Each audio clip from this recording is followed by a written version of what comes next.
TRS ప్లీనరీతో Kompally పరిసరాలన్నీ గులాబీమయమైపోయాయి.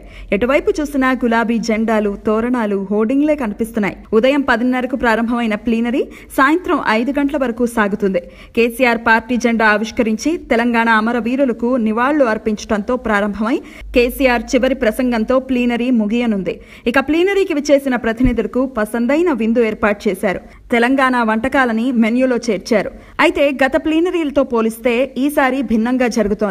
Party అధినేత కేసీఆర్ చాలా వ్యూహాత్మకంగా వ్యవహరించారు. మంత్రులకు ప్రాధాన్యత తగ్గించి ఎంపీలు, ఎమ్మెల్యేలు, ఎమ్మెల్సీలకు ప్రయారిటీ పెంచారు. అలాగే కేటీఆర్ గాని, హరీష్ రావు గాని, కవితకు గాని తీర్మానాల బాధ్యత అప్పగించలేదు. మొత్తం 7 తీర్మానాలు 7 ప్రవేశపెడితే మరో 7 వాటిని బలపరుస్తూ ప్రసంగించారు. వ్యవసాయంపై planning board chairman Niranjan Reddy, కుల వృత్తుల గురించి ఎమ్మెల్యే కొండ సురేఖ, మిషన్ భగీరథపై ఎమ్మెల్యే వేముల ప్రశాంత్ రెడ్డి, విద్యుత్ రంగంపై ఎమ్మెల్సీ పల్లా రాజేశ్వర్ రెడ్డి, పథకాల గురించి ఎంపీ వినోద్, సంక్షేమంపై ఎమ్మెల్యే పాయం వెంకటేశ్వర్లు, పేకాట, మద్య నియంత్రణ, అనవసర ఆపరేషన్ల కట్టడి తీర్మానాలపై ఎమ్మెల్సీ నారదాసు లక్ష్మణ్ మాట్లాడుతున్నారు. తీర్మానాల జాబితాలో ఎక్కడా మంత్రుల పేర్లు లేకపోవడంతో కేసీఆర్ ఆంతర్యం అర్థం కాక నేతలు బుర్రలు బద్దలు కొట్టుకుంటున్నారు.